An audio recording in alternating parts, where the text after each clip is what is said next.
Hello, আসসালামু আলাইকুম। কেমন আছেন সবাই? থিঙ্ক অ্যান্ড গ্রো রিচ পড়ার ষষ্ঠ সপ্তাহ আজকে আমাদের।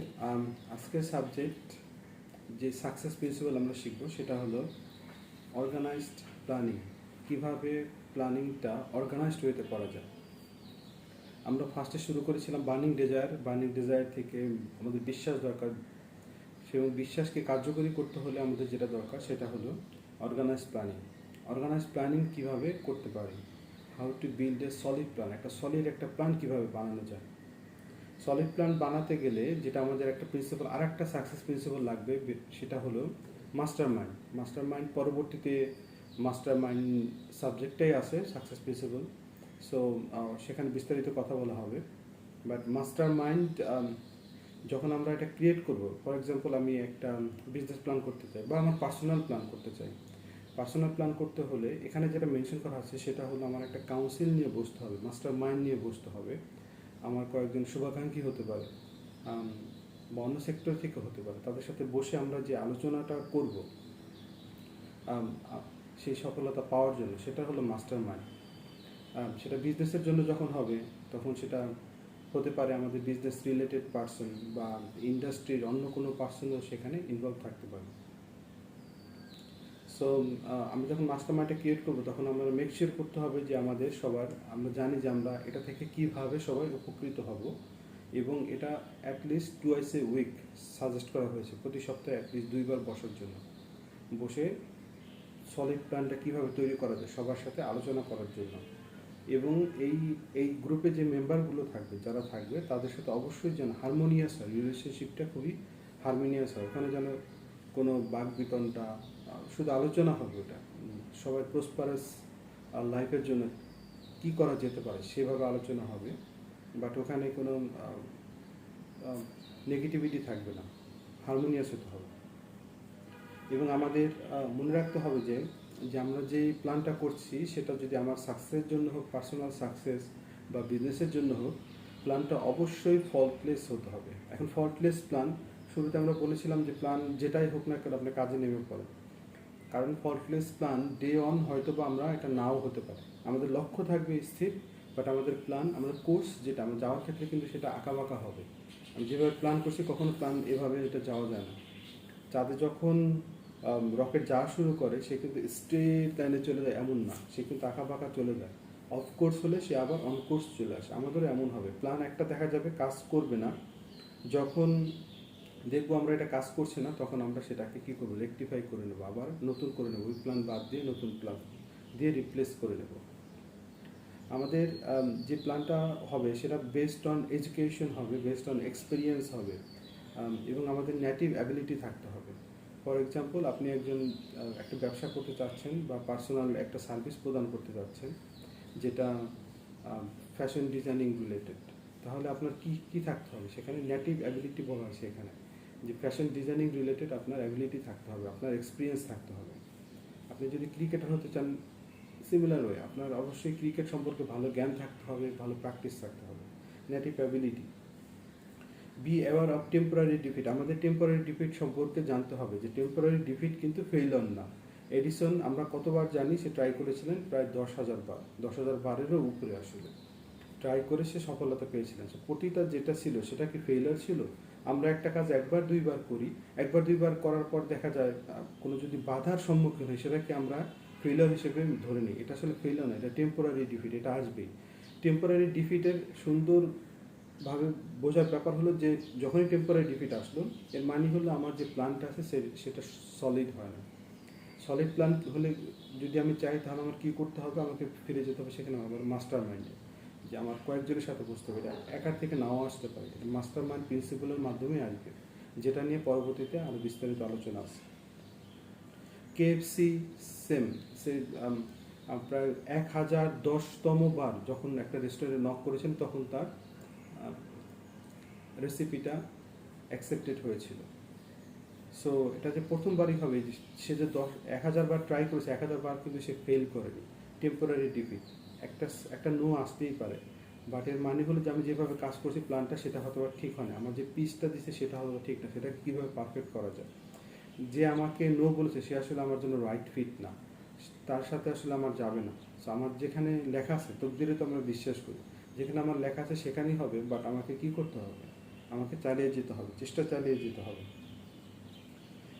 কোনো সাকসেসই আসবে না টেম্পোরারি ডিফিট ছাড়া। সাকসেসের মানে এটা একটা পিলার হিসেবে ধরে নিতে হবে যে আমাদের টেম্পোরারি ডিফিটটা আমাদের আসবেই। Temporary defeat indicate that your plans are not sound. So আমাদের যে প্ল্যানটা আমরা করেছি সেটা পারফেক্ট হয়নি। আমি পরীক্ষায় যে রেজাল্ট করতে চাচ্ছি, আমি আমি এর আগে মক টেস্ট দেবো, আমার ফাইনাল টেস্টের আগে আমি যদি দেখি আমার যে রেজাল্ট আমি করতে চাচ্ছি সেটা যদি আমি না পাই, এর মানে হলো যে আমার যে প্ল্যানটা আছে, আমি যেভাবে স্টাডি করছি, যে প্ল্যান আমি করছি সেটা ঠিক নেই, আমাকে অন্যভাবে করতে হবে। আর যদি সেটা আমি পারফেক্ট প্ল্যান চাই তাহলে কী করতে হবে, আমার মাস্টার মাইন্ড লাগবে। মাস্টার মাইন্ড আমার, যদি আমি স্টুডেন্ট হই সেক্ষেত্রে আমার কে থাকতে পারে, আমার ফ্যামিলি মেম্বার থাকতে পারে, আমার টিচার থাকতে পারে, আমার ফ্রেন্ড থাকতে পারে। এটা যদি আমাদের বিজনেসের ক্ষেত্রে হয়, মাস্টার মাইন্ডে কে থাকতে পারে, আমাদের ইন্ডাস্ট্রির কোনো লিডার থাকতে পারে, ইন্ডাস্ট্রির কোনো পার্সন থাকতে পারে, আমাদের টিম মেম্বার থাকতে পারে। So a winner never quits and a quitter never win. যে আসলে ছেড়ে দেয় সে কখনো জিততে পারে না, আর যে জেতে সে কখনো ছেড়ে দেয় না। সো পারসিস্টেন্সি, যেটা আমরা নিয়ে আগেও কথা হয়েছে, সেটা থাকতে হবে, লেগে থাকতে হবে।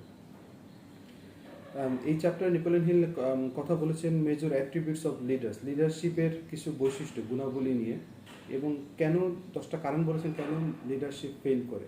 এখন লিডারশিপ আমাদের মাথায় মনে আসলে মনে হতে পারে যে এটা রাজনৈতিক নেতা বা যারা আসলে লিডারশিপ রোলে আছে বিভিন্ন অর্গানাইজেশনে, অর্গানাইজের যে পজিশনের যে রোলে আছে তাদের জন্য হয়তো বা এটা দরকার। কিন্তু আসলে যদি একটু খেয়াল করেন দেখবেন যে আমরা একজন ফ্যামিলির লিডার হতে পারি, একটা গ্রামের লিডার হতে পারে, একটা অর্গানাইজেশনের লিডার হতে পারে, একটা এলাকার লিডার হতে পারে, দেশের লিডার হতে পারে। এবং সর্বশেষে যেটা, সেটা হলো আমার আমার নিজেকে আমার নিজের নেতৃত্ব দিতে হবে। সো এই মেজর অ্যাট্রিবিউটসগুলো, এটা এমন না যে একজন সিইও, একজন এমডি থাকতে হবে, একজন রাজনৈতিক নেতার থাকতে হবে। এই লিডারশিপ অ্যাক্টিভিটিসগুলো আসলে আমাদের সবার থাকতে হবে, কারণ at the end of the day আমরা নিজেদেরকে অবশ্যই নিজেদেরকেই লিড করতে হবে। সেই ক্ষেত্রে এগুলো জানা আমার মতে প্রতিটা পার্সোনালিটি অত্যন্ত গুরুত্বপূর্ণ জীবনে সফলতার জন্য। সো 1 নাম্বার নিয়ে কথা বলা হচ্ছে আনওয়েভারিং কারেজ। সেটা হতে হবে নলেজ বেস। কারেজটা হবে, অবশ্যই আমি সাহসী হব, কিন্তু সেটা নলেজ বেসড হবে। আমি সাহসী হলাম যে বিল্ডিংয়ের ছাদ থেকে আমি লাফ দিয়ে পড়বো, আমার কিছু হবে না, আমার অনেক সাহস। কিন্তু এটা নলেজ বেসড যদি আমরা বলি যে আমাদের নলেজ, আমরা জ্ঞান, আমরা কি জানি যে হ্যাঁ পড়ে গেলে আমি নিজে আহত হতে পারি এবং নিহতও হতে পারি, সো আমি এটা করবো না। সো আমার কারেজ থাকতে হবে, বাট সেটা হবে নলেজ বেসড। সেলফ কন্ট্রোল থাকতে হবে, যে লিডার হতে হবে। সো এটা আমি যদি আমি একা পার্সন হিসেবে নেই, পরিবারের ক্ষেত্রেও নেই, সেলফ কন্ট্রোল থাকতে হবে, নিজের উপর নিজের কন্ট্রোল থাকতে হবে। এ কিন সেন্স অফ জাস্টিস, আমরা লিডারশিপের কাছ থেকে অবশ্যই জাস্টিস আশা করব, যে দুই গ্রুপ নিয়ে যখন বলবে সে অবশ্যই জাস্ট হবে, জাস্টিসটা আমরা তার কাছ থেকে পাবো। একজন একজন দুজনের মধ্যে যদি একজন তার ভাই হয়, একজন যদি অন্য কেউ হয়, তাহলেও সে সমানভাবে বিচার করবে, এটা আমরা লিডারশিপের কাছ থেকে আশা করবো। সো আমি যখন লিডার হব, আমি যদি আরেকজনের কাছ থেকে এটা আশা করি, তাহলে আমি আমার সর্বোচ্চ চেষ্টা করব যেন এটা আমি প্রদান করতে পারি, যে হ্যাঁ আমি যাদের বিচার করছি একজন আমার ভাই, একজন আমার ভাই না, বাট স্টিল আমি তাদেরকে সমানভাবে বিচার করছি, কারণ এন্ড অফ দ্য ডেতে সবাই আমার ভাই, সবাই আমারই পার্ট, সবাই আমরা এক। ডেফিনেটনেস অফ ডিসিশন, ডেফিনেটনেস অফ ডিসিশনের সিনড্রোমের আমি একটা সিনড্রোমের নাম দিয়েছি, সেটা হলো চায়ে চিনি সিনড্রোম। চায়ে চিনি সিনড্রোম, আপনি দেখবেন সারা জীবন চা সে খায়, বাট যখন আপনি জিজ্ঞাসা করবেন যে চায়ে কতটুকু চিনি দিন, সে আসলে জানে না, 1 চামচ নাকি 2 চামচ নাকি 1.5 চামচ, সে কনফিউজড হয়ে যায়।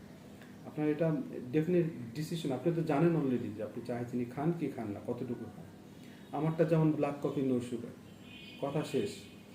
সো একবারে এমন হওয়া উচিত ডিসিশনগুলো আমাদের ডিসিশন নেওয়ার জন্য খুব বেশি দ্রুত সময়ের দরকার হয় না, কারণ আমাদের ডিপ ডাউন আমরা জানি যে আমরা কোনটা চাই কোনটা চাই না, কোনটা ভালো কোনটা ভালো না।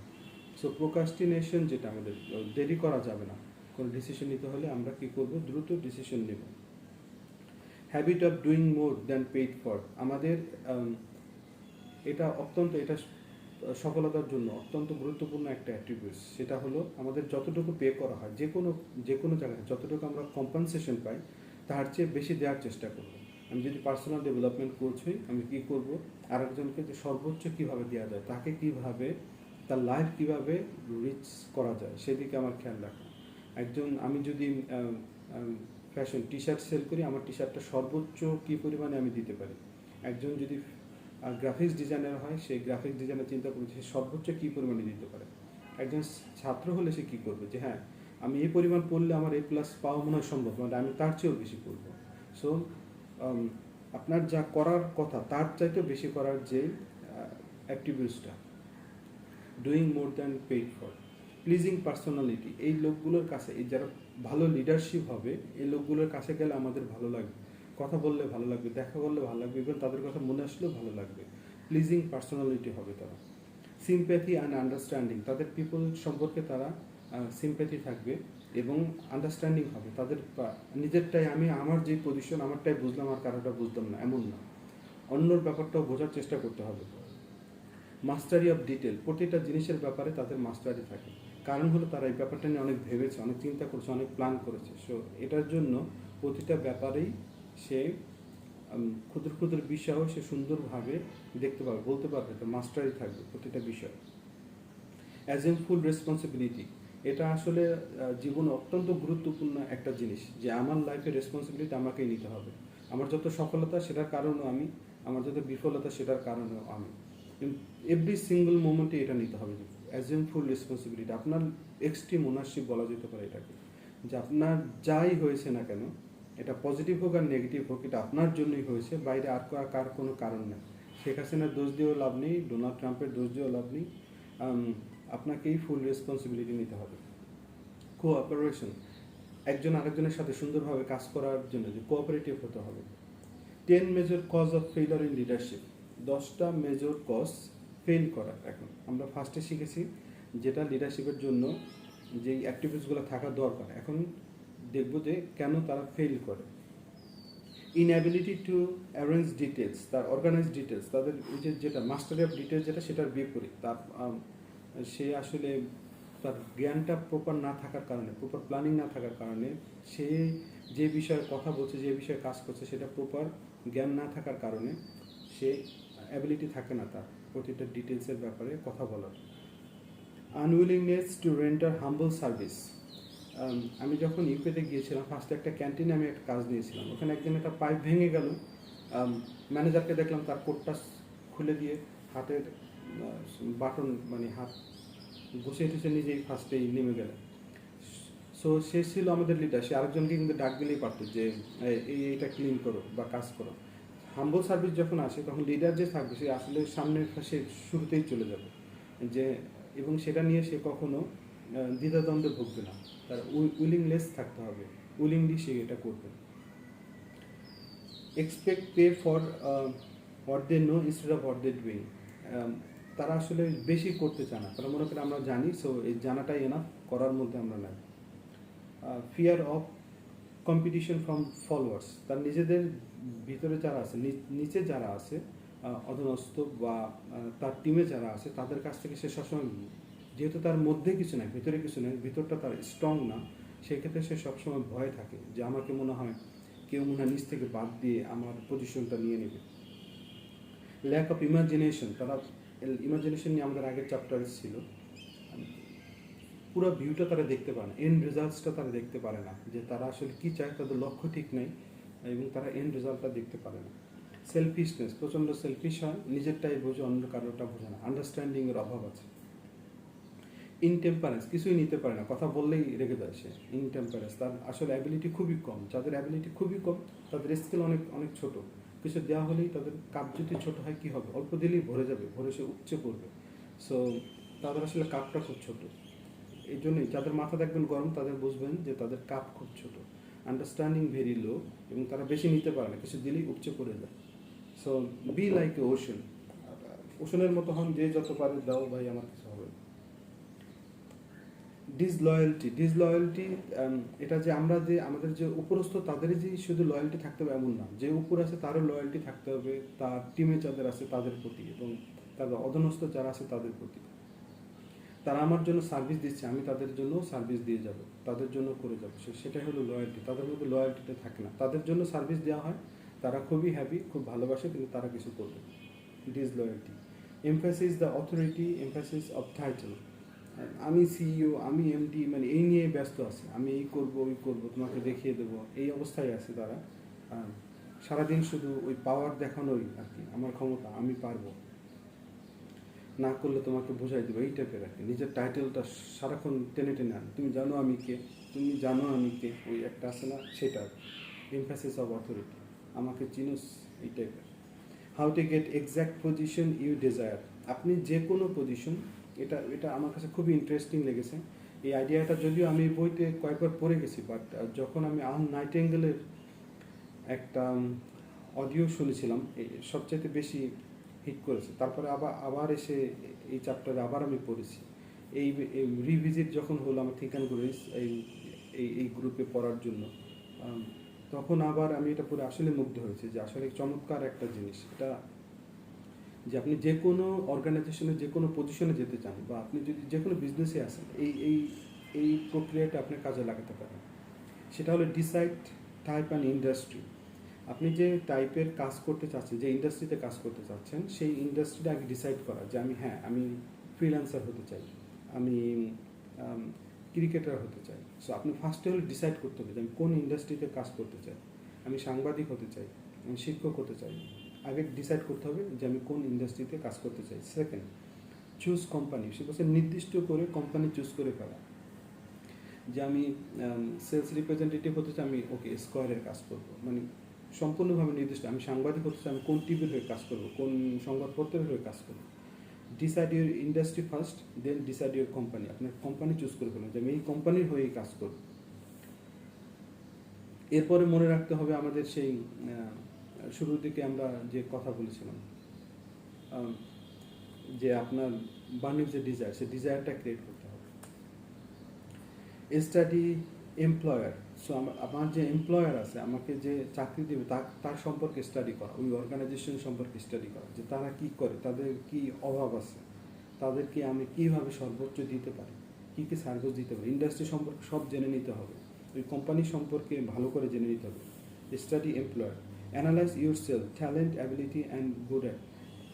নিজেকে অ্যানালাইজ করতে হবে যে হ্যাঁ, এই পজিশনের জন্য আমার সবচেয়ে ভালো কী কী আছে, আমি কী কী প্রোভাইড করতে পারি এই পজিশনটার জন্য, আমি যেখানে যেতে যাচ্ছি সেই পজিশনটার জন্য। Concentrate on what you can give. এই যে এখানে আবারও সেটা আছে যে আমি কি দিতে পারি, আমি কি করতে পারি, আমার রেসপন্সিবিলিটি, অ্যাজিউম ফুল রেসপন্সিবিলিটি, সেটাও থাকতে হবে। এবং doing more than you paid for, যেমন আমি যা পেমেন্ট পাই তার চাইতেও দেওয়ার বেশি বেশি দেওয়ার অ্যাবিলিটি বা মানসিকতাটা, আমার মেন্টালিটিটা আমার থাকতে হবে। Take expert help to write a CV. সিভিটা দেখা যায় সবাই কপি পেস্ট হয়, গুগলকে ডাউনলোড করে টেমপ্লেট দিয়ে ভরে দিয়ে আমাদের কি বলা হয় যে ফিল ইন দ্য ব্লাঙ্কস, আমার নাম সব কিছু দিয়ে দিলাম, হ্যাঁ হয়ে গেল সিভি। সিভিটা যেন এমন না হয়, এক্সপার্টদের থেকে যেন হেল্প নেওয়া হয়। কিছু কিছু সিভি দেখতেই এত সুন্দর লাগে, যখন আমরা দেখা গেল কোনো জবের জন্য সিভি কল করি, দু একটা দেখলেই চোখ কিন্তু থেমে যায়, যেটা দেখতেই সুন্দর এক নম্বর, সেটা তার মধ্যে যেভাবে সে প্রেজেন্ট করা হয় খুব সুন্দর হয়। সো সিভিটা লেখার সময় আমরা যেন কপি পেস্ট না হয়, এক্সপার্টদের যেন হেল্প নেওয়া হয়। Presented to the proper authority, এবং প্রপার অথরিটির কাছে আমরা যে ডেস্কে গিয়ে রেখে আসলাম তার হাতেই, আমাদের অথরিটি যে আসলে আমাকে জব দিবে এমপ্লয়ার, তার কাছেই গেল না, এমন যেন না হয়। ডেস্ক থেকে ওটা ফেলে দিলে বিনে, এমন যেন না হয়। প্রপার অথরিটির হাতে যে গিয়েছে সেটা আমাকে মেক শিওর করতে হবে। আমি একদিন দুদিন তার কাছে গিয়ে বসে থাকবো, 4 দিন 5 দিন, কয়দিন এসে দেখা করবে না আমার সাথে, অবশ্যই করবে। সো আমরা আবার একটু বলি, সেটা হলো ফার্স্ট কি ছিল আমার ইন্ডাস্ট্রি সিলেক্ট করা, যে আমি কোন ইন্ডাস্ট্রিতে কাজ করতে চাই। সেকেন্ড হলো আমার কোম্পানি সিলেক্ট করা। দেন স্টাডি এমপ্লয়ার ওই কোম্পানি সম্পর্কে আমার প্রপার স্টাডি করে ফেলতে হবে, যে ওকে তারা কী সে ভালো এবং কিসে ভালো না, আমি তাদের কোন পজিশনে যেতে চাই এবং কিভাবে আমি তাদেরকে হেল্প করতে পারি। অ্যানালাইজ ইউরসেলফ, আমার ট্যালেন্ট এবং অ্যাবিলিটি আমাকে অ্যানালাইজ করতে হবে, আমি কিসে সবচাইতে ভালো। আমার আশেপাশে যারা আছে তাদেরকে জিজ্ঞাসা করতে হবে যে আমি মনে করি আমি এটাতে ভালো, এটা থেকে আমি আসলেই ভালো।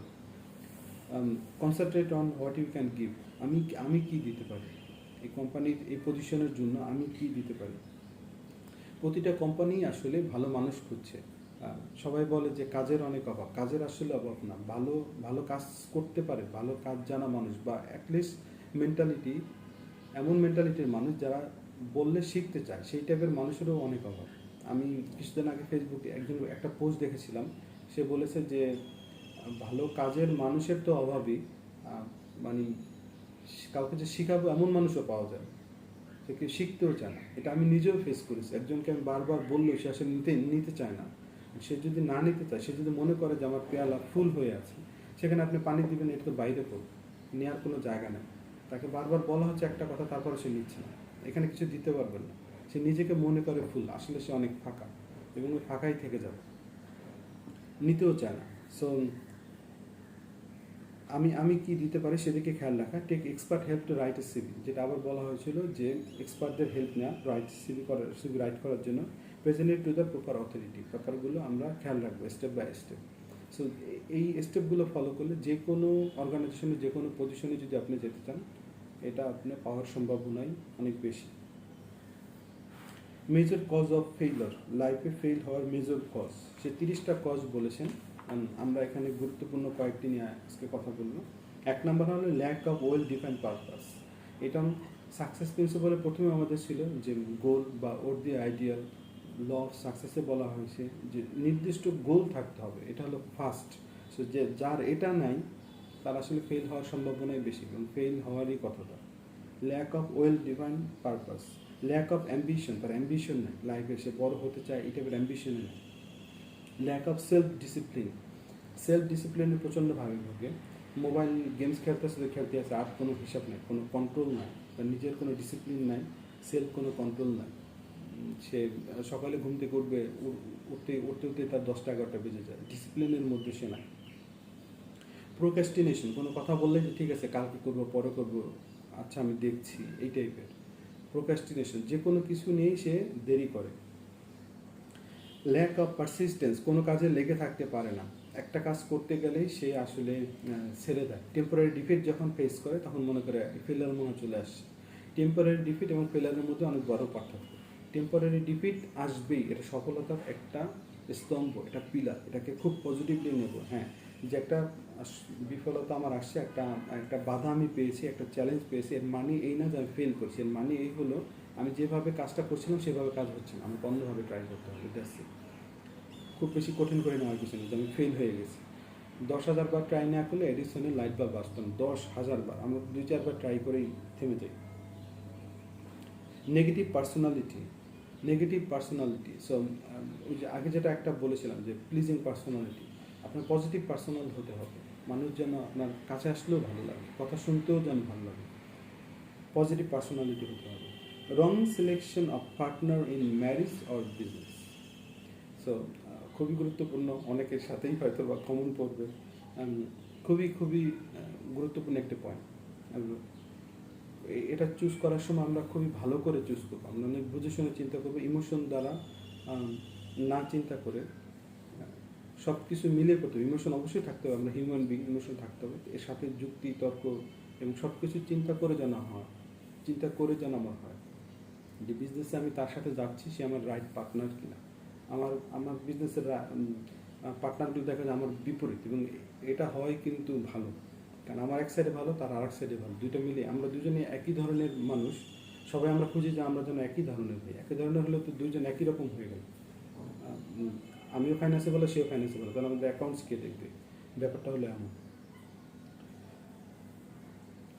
Lack of focus and concentration, একটা ব্যাপারে সে কনসেন্ট্রেট করতে পারে না, তার ফোকাস ঠিক থাকে না। এটা সুন্দর একটা প্র্যাকটিস আছে, যদি আমরা করতে পারি তাহলে, যেমন একটা মোমবাতি জ্বালিয়ে সে মোমবাতির ফ্লেমের দিকে অনেকক্ষণ তাকিয়ে থাকে। সো আমাদের কী হবে, ফোকাস এবং কনসেন্ট্রেশন বৃদ্ধি পাবে। চুপ করে বসে থেকে শুধুমাত্র নিঃশ্বাস যে নিচ্ছেন, নিঃশ্বাসের দিকে ফোকাস রাখা অনেকক্ষণ। সো ল্যাক অফ ফোকাস এবং কনসেন্ট্রেশন যেন বৃদ্ধি পায়, সেদিকে আমাদের খেয়াল রাখতে হবে। ইনঅ্যাবিলিটি টু কোঅপারেশন, অন্যের সাথে কাজ করতে পারে না, কাজ করতে গেলেই তাদের এগুলো লাগবে, সে এইটা তোমার ঠিকানায়, ওটা ঠিকানায়, কোঅপারেটিভ না সে। ইন্টেনশনাল ডিসঅনেস্টি, এটা যদি থাকে তাহলে তো সর্বনাশ। কাজ করতে গেলে সে আসলে টাকা পয়সা থাকলে সে কম বেশি করে, সো ডিসঅনেস্টিটা তার মধ্যে থাকে, তাহলে সে ফেল হওয়ার সম্ভাবনা অনেক বেশি। বই যারা পড়ছেন তারা পাবেন, এখানে আরও অনেকগুলো কারণ বলা হয়েছে। আশা করি সবার ভালো লেগেছে। আর কারো যদি কোনো কোশ্চেন থাকে তাহলে অবশ্যই কমেন্ট করবেন, বা আমাকে ইনবক্স করতে পারেন, আমার সাথে যোগাযোগ করতে পারেন। ভালো থাকবেন সবাই। আসসালামু আলাইকুম।